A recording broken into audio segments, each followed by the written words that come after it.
Good morning, good morning, good morning, and welcome to another episode of Levels and Meds here on the Bridge 99 FM. If you're just tuning in to the Bridge 99 for the first time, couple notes. First, you can pick up the Bridge 99 on the entire 99 bandwidth. That's 0.1, 0.3, 0.5, 0.7, and 0.9. You can also check us out online at thebridge99fm.com. And if you're on the move, you can check us out in the Android Play Store or Apple App Store by simply searching The Bridge 99 FM. You're joining me, your host, Jeffrey Azan, here on Levels and Meds, the program where we speak with the industry experts, the gurus, the agents of change on how to achieve new levels in our life personally, professionally, and socially while trying to make a difference. We take that advice and we put it together in terms of practical steps on how we can make a difference. We're off air last week. Well, Levels and Meds was off air, but not the bridge, for Labor Day. We needed that little break. I know a number of the team members appreciated it. But we're back, and we're here to close out Child's Month with, I think, a very appropriate guest. Child's Month, we've really been focusing on how can we make a difference for our children. We spoke with Mrs. Susan Williams, principal of Liberty at the Priory. We spoke with Kiki Toms on how to really make a difference as parents, and the whole exploration has just been how can we make the world better for our children. And it's such an interesting topic, and it's something that gets overlooked a lot. If you check the paper a lot, especially in all of this conversation about salary increases and who has gotten and who hasn't gotten, there's a constant debate about the fact that our teachers are always significantly underpaid. They're always overlooked. They're always downplayed. And for that, it really begs the question of what are we setting up for our future here in Jamaica? A lot of the time, our teachers provide the support that the parents need in order to cultivate, raise, shape, and mold the next generation of Jamaicans, the people who are going to be taking care of us when we are no longer able to take care of ourselves. And a lot of the time, they don't get the appreciation they deserve. But it's not just something that happens to our teachers. A number of our caregivers in a number of institutions out there feel the exact same way. And we're going to be talking with one of those caregivers who has really gone above and beyond to make a major difference in the lives of a number of young women. The woman I'm speaking about is affectionately called Miss NICKIE, and she is the executive director of the Annie Dawson's Children's Home. She'll be joining us online. You know, she, as the executive director of a home, she's always busy, she's always on call. So she'll be joining us virtually this morning. And right now, I just want to welcome to Levels and Meds here on the Bridge 99 FM, Miss NICKIE of the Annie Dawson's Children's Home. Miss NICKIE, are you there? Yes, I am. How are you this morning? I'm very well, thank you. And you? I'm pretty good. Can't complain. Happy to have you on. Happy to have you with us. Ready to share and empower the people this morning. Miss NICKIE, I want you to just, jump into it. I believe that people need to know the teacher if they're going to understand the lesson fully. And so I'd love for you to introduce yourself to the people, let them know who you are, what you're about, and what the Annie Dawson's Home is really all about. Well, my name is IVALINE NICKIE, and I'm the founder and executive director of Annie Dawson Home for Children. The home started on June 14th, 2013. Really fulfilling a dream I had from childhood, because I've watched my parents, Annie and Dawson NICKIE from St. Vincent and the Grenadines, where I grew up, care for a number of children. In that country, at that time, there were no children's homes. And my mother seemed to have brought all the children to my mom. And she just cared for them in our home as if they were the offspring of herself and my father. And we knew that we just had to treat them as if they belonged, because they were treated just the same as we were. And I somehow said, when I grow up, I really would like to do this. So maybe I'll just have a children's home and care for a lot of children. But my life didn't turn out that way. I was very fortunate to be offered a job at the high school from which I graduated as guidance counselor and teacher. So then, since then, my life just took a turn into development work. And at retirement, I started hearing appeals from the government of Jamaica because then I was living and working in Jamaica, having studied here. And I said, maybe I'm not going to follow what my colleagues have been saying. Why not go into consultancy? We will send you work. You've worked all over the region and we can get you work. I said, no, my childhood dream is calling and this is what I really feel I want to do.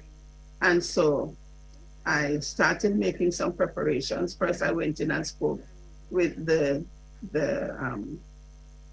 CEO, was it? Yes, of the Child Protection and Family Services Agency. At that time was called Child Development Agency. And I was told, yes, there is a need. So I said, okay, just send us your proposal. I had it with me, so I presented it. And then I came back and proceeded to prepare for this home. And that's how it happened. It sounds like something that you've really been tied to for a major part of your life. Not a lot of people can say that a childhood dream was to take care of other children, but you had that dream. I guess you went into education maybe as a byproduct of that dream. How did you get into education? Do you think the two were linked, or was it just opportunity presenting itself? I don't know. I was just fortunate, blessed, because it's not often that the same high school you just graduated from would offer you a job, just call you and offer you a job. And that's what happened to me at Emmanuel High School in St. Vincent and the Grenadines. So I stayed there for some years, and then I said, no, I really need to move on to develop myself further. So I came to Jamaica, and the story went on. And you've never been able to leave us since? No, I work around the region, in different countries of the region, but this has always been my base. This is my adopted home country. As a matter of fact, I brought my dad here after my mother passed, and he's buried at Rough Cut. So, I don't have much more. Yeah, definitely. You've definitely made Jamaica home. So you saw this need. You had, well, not the need so much as you felt the calling in and of yourself and began exploring the need. What was that like? Because I know that a lot of us, we're just going to talk brass tacks, we drive on the streets of Jamaica, or we take the public transport, or we even walk the streets of Jamaica, and there's so many young men, and I know that there must be young women as well, but so many of them on the streets making a living by the streets. So there's definitely a need for homes, places where these children can feel welcome and loved and accepted. What's that need been like? What's been your understanding and appreciation of that need throughout your experience?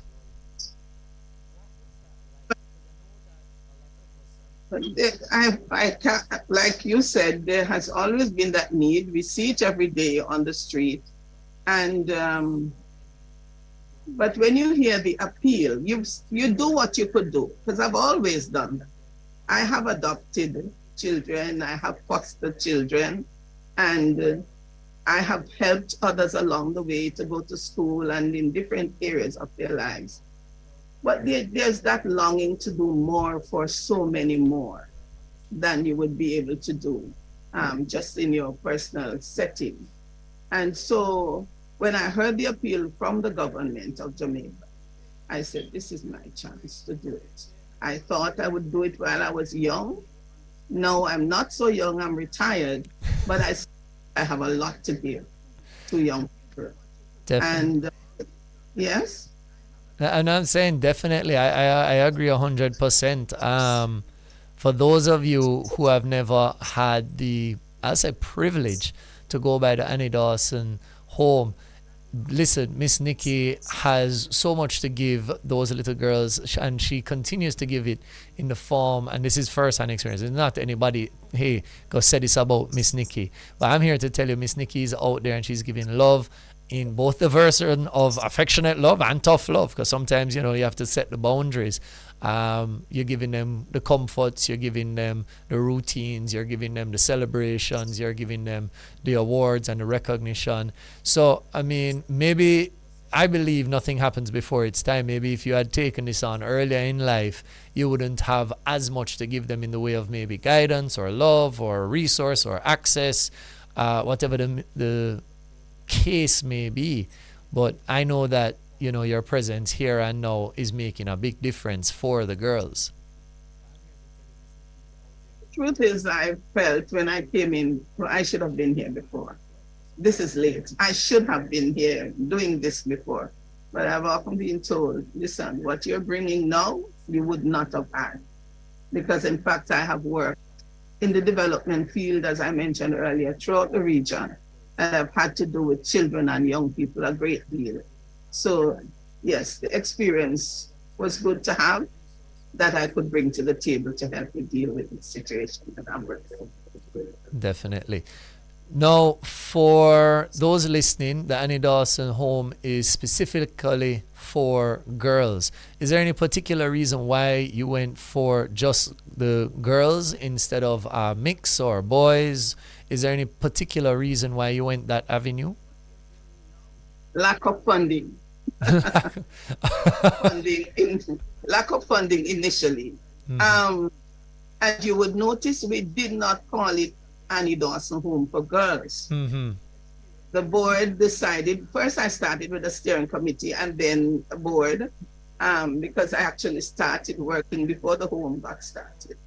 And it was just felt that having the children in such a close setting, because what I did was actually to use my retirement funds. And a home that I have bought myself, that's the only thing I bought myself, but I had it in St. Vincent. That helps to bring some income to the home. So I said to myself, you know what?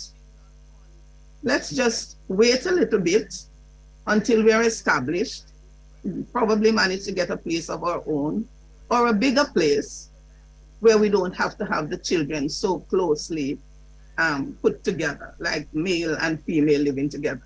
And I'm very happy that we took that decision. I know the board, earlier members of the board, and even the existing board are very happy that we did it that way, because some of the problems and challenges you encounter will tell you that it was not the best. So we still have a dream. That's why we said Annie Dawson Home for Children, so that at any stage, as the Lord blesses, we could bring boys in, even if it's another campus nearby or a big enough establishment so that they're not using actually the same facilities every day. But there is plan. We have that in our plans to include boys. And I love to take the practical lessons from our guests, from our thought leaders, from our agents of change.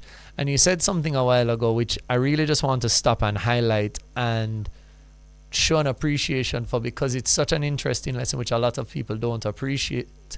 You said that, the manifestation of this home and the work that you've put in to create this home, it was a dream, and it was a childhood dream, and it's something that you were exposed to. It's something that you felt a calling on. You went as far as to say that even when you started, there was a inkling inside of you that said, I should have started earlier. And you have started, and you have done, and you have achieved, and you have provided, but the dream is still not done. The dream is still yet to come to full fruition, because, as you said, it's a home for children. It's not a home for just girls. And I think a lot of us lose that, especially when we're doing work, social work, personal work, or even developing our career, is we kind of lose sight of things. We say, well, I've achieved this should be good enough. But there's parts of us where we can have the dream while still pursuing the total fulfillment of the dream. It's true. Do you feel that way as you've been working with the girls? Has that been your I guess your perspective of the situation? Yes, yes, very much so. That is so. But I still feel that there is so much more to accomplish. We have not yet been able to bring the boys on, but I am pleased that I have been able to see progress in the lives of the young people that we are working with. Um, I like to keep photographs of them when they just come in, and then we look at the progress as they go on, and not just physically, but the levels of achievements, which might seem small to some people, to us is a lot. You might have a child, you recall when she was coming through the gate, she was dragging, lopsided, drowling. And when you see that child today, because of the love and care and the confidence you have instilled within that child, you can do it. Everybody doesn't have to be good at the same thing. Whatever you can do, you do it to the best of your ability. You can be the best cleaner, you can be the best whatever maker, you can be the best hairdresser. You don't have to be the best lawyer or doctor or nurse or teacher, but whatever you do, give it your best. Give it your best. And I think that has helped a great deal. Definitely, it sounds like we need to send all children to you at least for a year so that they can get that lesson across the board. No, it's important.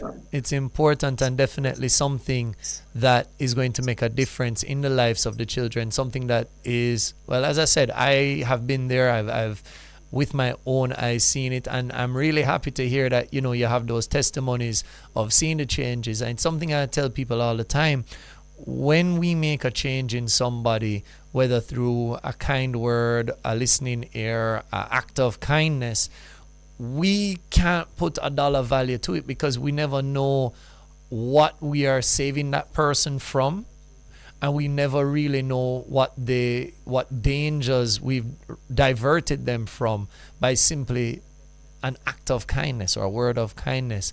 And so your contribution really and truly has been priceless, and I'm sure those listening to us, the members of the Bridge Nation who are taking note, many of them out there feel the same way. How do we make the difference? How do we make the touch? How do we get that impact? How can we contribute in that small way to make the difference the same way you have, Miss Nikki? And we're going to get to that when we come back from a short break. But before we go to break, I would just love for you to share a success story. Any success stories from the home that you'd say, yes, this is the evidence why we do what we do. Okay, I just share about a particular child who has a major disability, abandoned by relatives because of the disability that she was born with. And one day, through the influence of the Child Protection and Family Services Agency, a grandmother came to visit. And she was actually invited to a meeting. Not even sure she knew that the child was here, because we have these meetings from time to time where we invite relatives and so on to take part. She knew it related to the child, but not. However, she missed the date and she came one day after. And so I told her, she said she's here for a meeting. So I told her, oh, the meeting was yesterday. And she said, so what it was about. So I told her. And I said, this is where your granddaughter lives. And she said, yes. She better than me, she live uptown. That was it. And she said, she walk good yet? She can't walk. She did do surgery, she can't walk good. As if to say, if she's not perfect, I'm not very interested.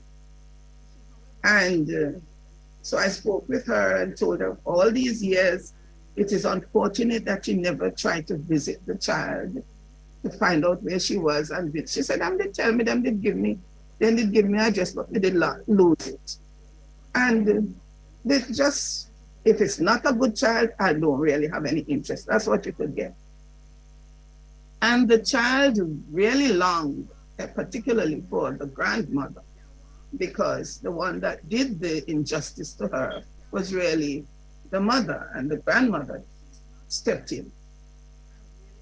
And we kept exposing this child to different kinds of opportunities that will help to boost her self-esteem and everything possible.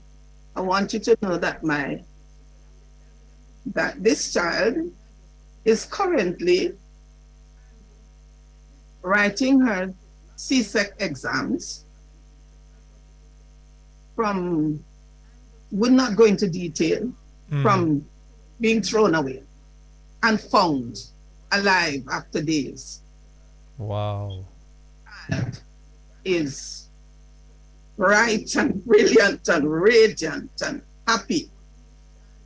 Although all efforts to make a phone call and to hear the voice of those who belong to her, to whom she belonged, failed. And she said, "Okay, I'll go on. One of these days, they will want me. I will make them want me." And so to me, that's a lot. Can't always run and up and down like the others, but we ensure she's included, even if she has to be lifted. But she has that spirit, that determination to succeed. And she's doing quite well.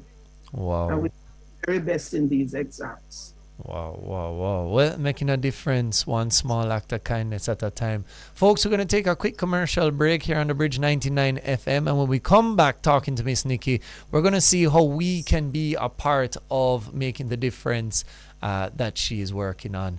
That and more when we come back from a quick commercial break here on the Bridge 99 FM. And welcome back to the Bridge 99 FM. If you're just tuning in for the first time, you're tuned in to Levels and Medz here with me, your host, Jeffrey Azan. We're closing out Child's Month and we're speaking with a superstar in the service to children, Miss Nikki, the founder and executive director for Annie Dawson's Home for Children. And right before we went to the break, Miss Nikki was sharing a really powerful story with us on the difference the home has made in at least one little girl's life. And it really sets the tone for where we want the conversation to go now, which is how can we be a part of creating the change? Many of us out there, we see the atrocities, we feel the pang, we may even have the bleeding heart, the desire to help, but we're not sure about the exact steps to take. How do we get involved? How do we make a difference? So, Miss Nikki, how does one, let's start at just the grassroots. How can someone get involved in helping out our children's homes across the island? Well, there's so many ways, but as you said, let's start at the grassroots. Sometimes children need basic help with homework, school assignments, and projects. And that can be done by coming in or online. Also, we with 20 odd children to have ready for the beginning of the school week. Well, not just the beginning of the school week, because our children have activities on Saturday. They go to church. They go to church. They to church on worship days on Sunday for us, and we need to have them properly groomed. So maybe to assist with shampooing and combing of hair, and like you, and God bless you. I always remember that motivational talk you gave to our children not years ago, but we still remember it. Even the churches who would come from time to time and do a devotional exercise with them, or some talk on a particular topic, useful to them. We appreciate all of this. So there are bigger things, but we appreciate the churches, which I would not start to list because I might forget somebody, and that would not be good if they're listening. But we appreciate the until very recently, we had no corporate sponsor. I think it's just around Labor Day this year for the first time, and this past 2 weeks before Labor Day, and they're still here helping out to do things that we really needed to have done. We want to say thank you to all of those entities who come from time to time to the Annie Dawson home. But one day somebody came to the gate and they said, "You can do with a case of chicken? I think maybe it's too small, but I just thought I would ask." And I said, "Oh no, we really would appreciate that." Seldom anybody think of offering something like that. So we would be very grateful. Sometimes somebody is coming from Price Mart, we're quite close to Price Mart.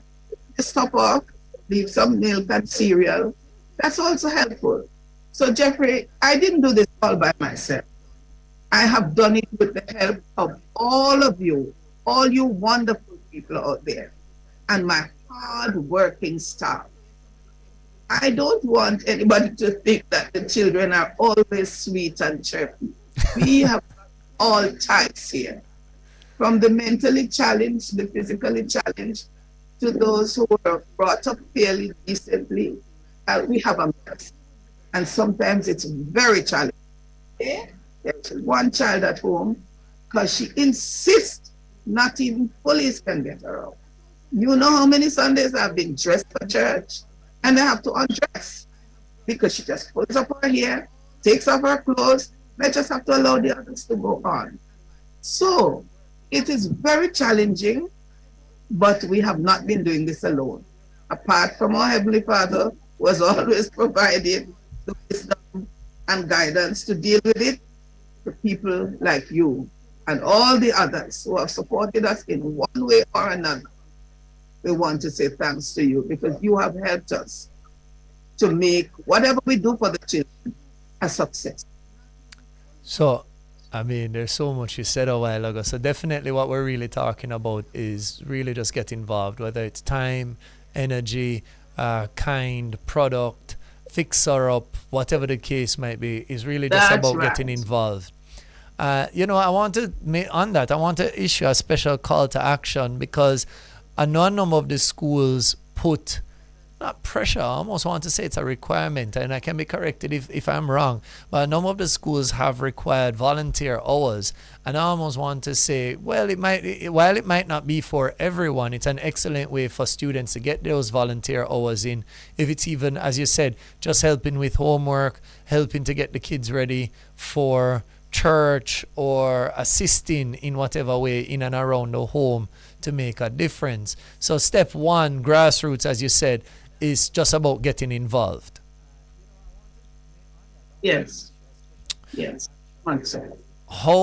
Let's step it up a notch. Okay. I don't know of any homes. So today we're introducing Annie Dawson's Home for Children to the Bridge Nation. But what about the other homes out there? How can somebody find out about the homes, the locations, the contact information? How do we get more information? May I, just before I go there, say that we also have bigger needs? Sure. I don't want to give the impression that right now we are cramped. We really need space. Mm-hmm. And we're trying to buy this property where we are at 76 Avondale Drive, but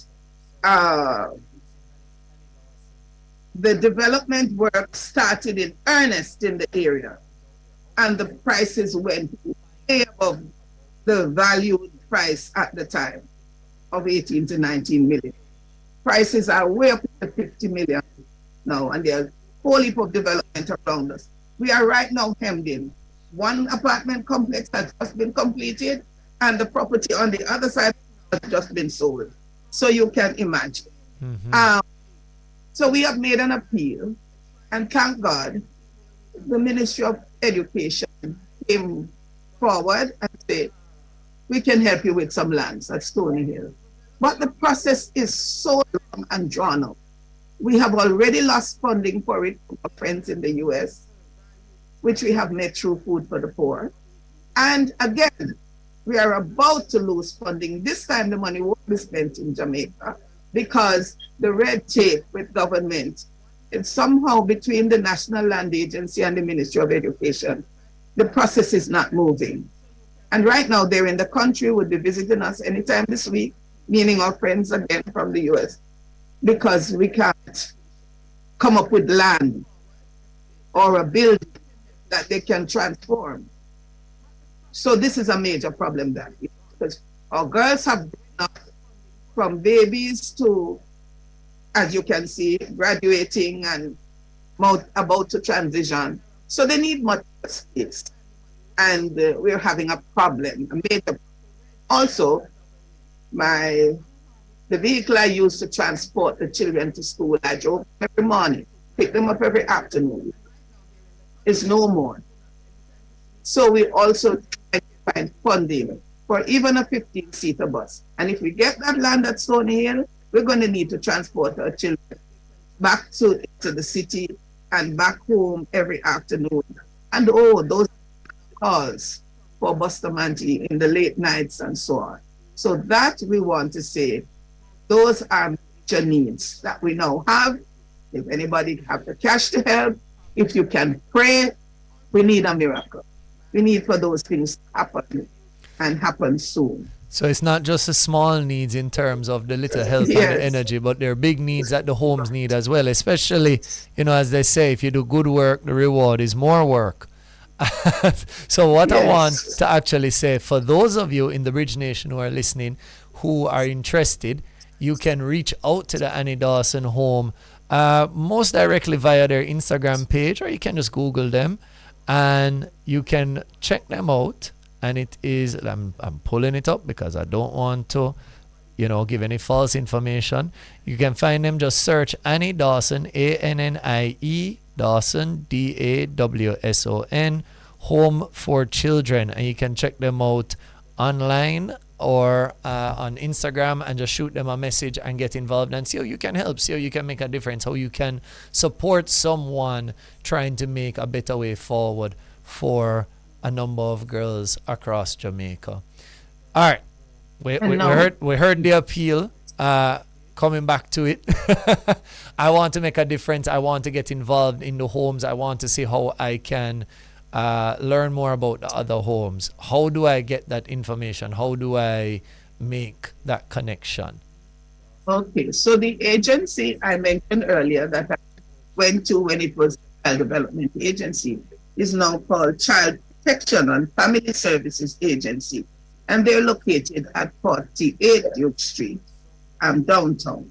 So you can just share it with the Child Protection, your intention, and find out if you can help any of the homes that are currently operating, or if you wanted to be doing something on your own as an agency, as a church, whatever.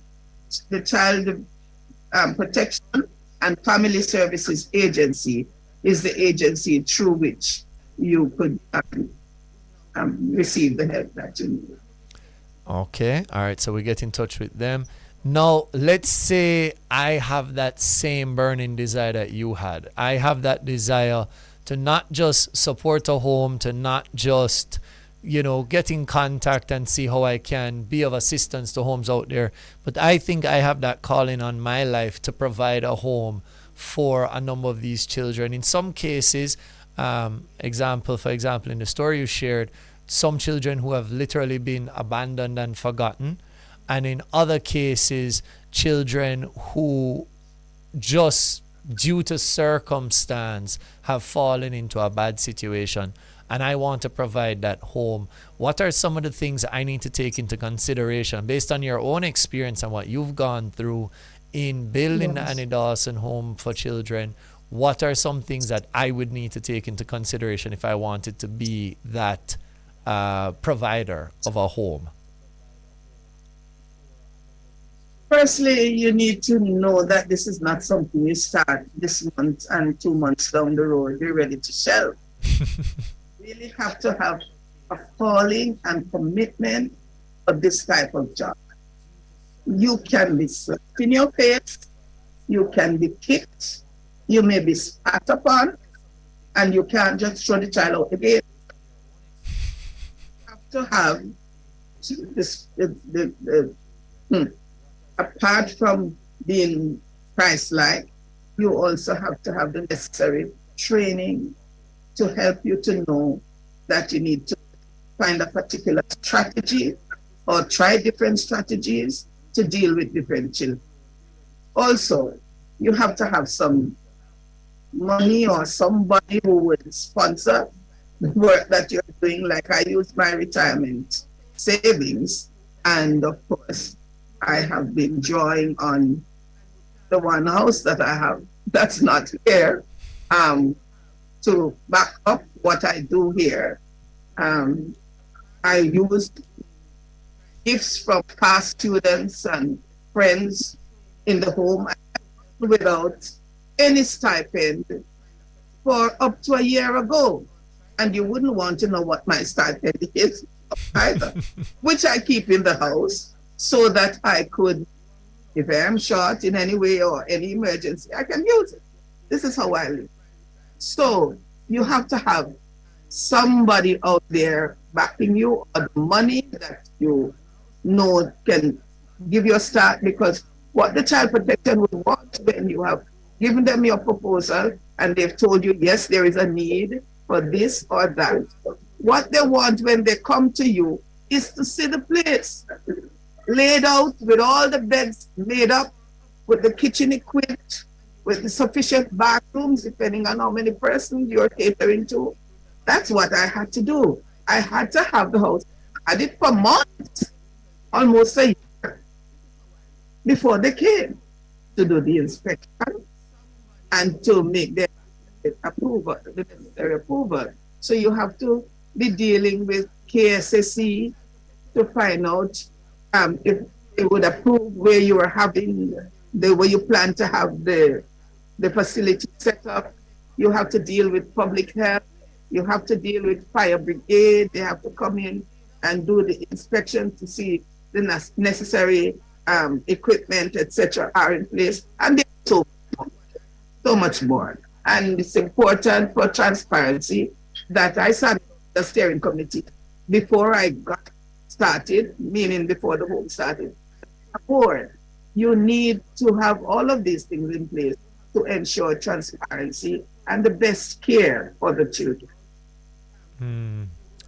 It definitely is a heavy load to bear, and definitely not something to be taken lightly. It really sounds like if you have this calling on your heart to provide a home for children who are in need, you're really looking at committing short of saying the rest of your life, it's at least a 10-year goal that you're looking at of consistent work, consistent energy, effort, legislation, and of course, it takes cash to care. So if you're not the one putting that cash into works, you definitely need to have a funder. You need to have some form of consistent financing, not just to meet the bills, but also the emergencies. As you rightfully said, you have to have cash on hand from time to time for those emergencies that may pop up in the middle of the night, as you rightfully put it, and run down to Bustamante. So there's definitely a lot to take into consideration. It's not a small act, but it does make a big difference. We're going to take another break here on the bridge, and when we come back, we'll be wrapping up this talk with Miss Nikki on the phenomenal work that she's been doing here on Levels and Meds. Don't go anywhere.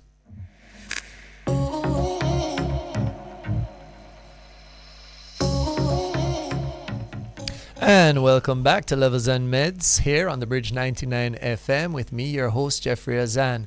Folks, if you're just tuning in to the Bridge for the first time, remember you can check us out on the entire 99 bandwidth. That's 0.1, 0.3, 0.5, 0.7, and 99. You can check us out online at thebridge99fm.com, or you can check us out if you're on the move by downloading our mobile app in the Android Play Store or Apple App Store by simply searching The Bridge 99 FM, all one word.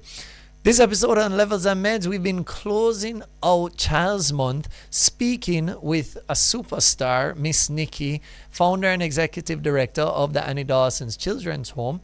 And as we're wrapping up this episode on Levels and Meds, I know and Miss Nickie already, she made her call to action. You know, she needs the small, the support, the what would we call them? The kinds.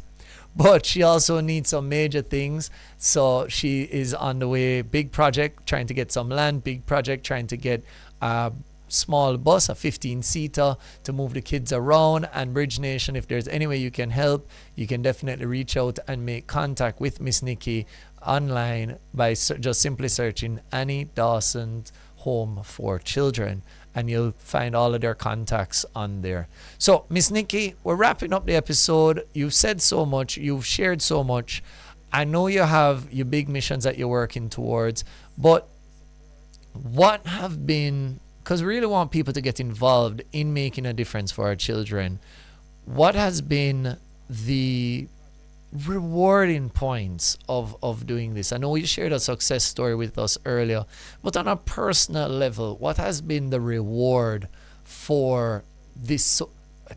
I want to almost call it social work, or this give back work, this Christ work, as I think you had put it earlier.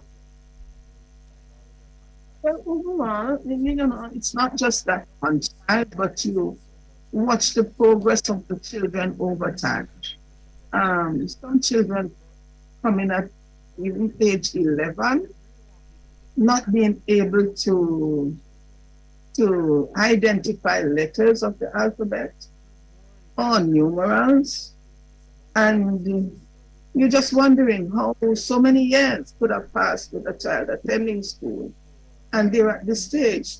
But it is simply that no, probably where they were, nobody knew that there are special education facilities or, you know, places where they could get these children. I just had to just hit the ground running every time they come like this. Or sometimes it's hernias, which huge, the navel just protruding and hanging down. And or you notice the child, you know, like they're not hearing you clearly or they're not speaking properly. So you rush down to get a referral from the doctor to Bustamante or to wherever, and you realize that the child had a hearing problem. To get that problem corrected, and the speech gradually clears up, because they were really, what they were hearing is what they were pronouncing. And the children looking nicer, having had the hernias dealt with, and lots of other problems. So I learned where to go. So I would head down to the special education unit at Kingston and clasp my hands and say the prayers, how urgent it was to get these children to a school where they could benefit, instead of just sitting there being lost in a class in the school where they were in. And watch those children, they're writing letters, writing love letters, if you please. They're doing all kinds of things. They're being prefects in the school. They'd never be a prefect in any of the other schools that they're attending. And they're so confident. They're head girls. Oh yes, I have head girls. From girls who knew nothing at age 11. And so all of that for me is simply wonderful. I also look at the years when we just started. It was many years before I put quite a few years before I got any help from the Food for the Poor, where we now receive our rice and beans, and never mind, they're not all whole grain. They're split. We have learned how to deal with it, and it saves us money because our staff has learned how to cook the rice where it's not even the perfect quality. So we are very grateful for that. But before all of that, there were initial years of struggle. That was when my purse was really called upon. But I was never discouraged. I just felt that it would change. And where we are here now, I just give glory to God. Past students have found out I taught in high school or elsewhere have found out that we have the home, and they are giving their support in whichever way they can. They'll send for the sizes of the children, and they send clothing, and they'll send food, and well, and the people around us have learned about us, and they have come on board, and so that's a lot to be grateful. First, the children, and then overall the support that the home is receiving. We are so very grateful. Really and truly, Miss Nikki, there's I know we came to talk about Child's Month, and I really do think that the state of our children very often reflects the state of our nation. Yeah. And I know that there's a lot of negative out there right now, but what you shared a while ago, what I took away from what you shared a while ago, was that there's a glimmer of hope. There are people who care, there are people who are making a difference, and the difference being made matters. I think that's the ultimate thing that I want to take away, and that I would even share with the Bridge Nation for, as we close out Child's Month, is that the difference matters. We can't just all throw our hands in the air and say, well, it's all going to pot, it's all falling apart, so be it. But if we just make a little effort, provide a little support, help where we can help in the way in which we can help, we actually can be the agents of change to make things better for us all. So with that, Miss Nikki, thank you so much for joining us on Levels and Meds. It has been a delight speaking with you. Folks, remember to reach out to Annie Dawson's Home for Children. Make that connection. See if you can be the person who makes this difference on these major projects, helping them to get the land or helping them to get the bus, and really make that difference. Show them that the Bridge Nation can make that difference. Thank you so much for joining us on the program, Miss Nikki. Thank you for having me. And in closing, I really would like to say that we have a savings account at NCB, and our number is 234-359-142. 234-359-142. And we also have a website which we invite you to visit. Love that. She's on the mission, and I'm not going to wrong her. Thanks so much for having me. We're so happy to have you. You're on a mission, and we're here to support it in every way we can. Thank you so much, Miss Nikki. All right, folks, you've tuned in to the Bridge 99. Coming up next is the Timeline Show with DJ Phil. I've been your host here for Levels and Meds, Jeffrey Azan, and I want to give a big shout out to he's not really my producer, but he's been serving in that capacity where he can, but he's my tech up, Kevin, holding it down, keeping the show on track. Thank you so much. Bridge Nation, next week we're kicking off a new month, new topics, new interviews, so much more to learn, so much more to give. Until then, hope you have a great day, and don't stop leveling up.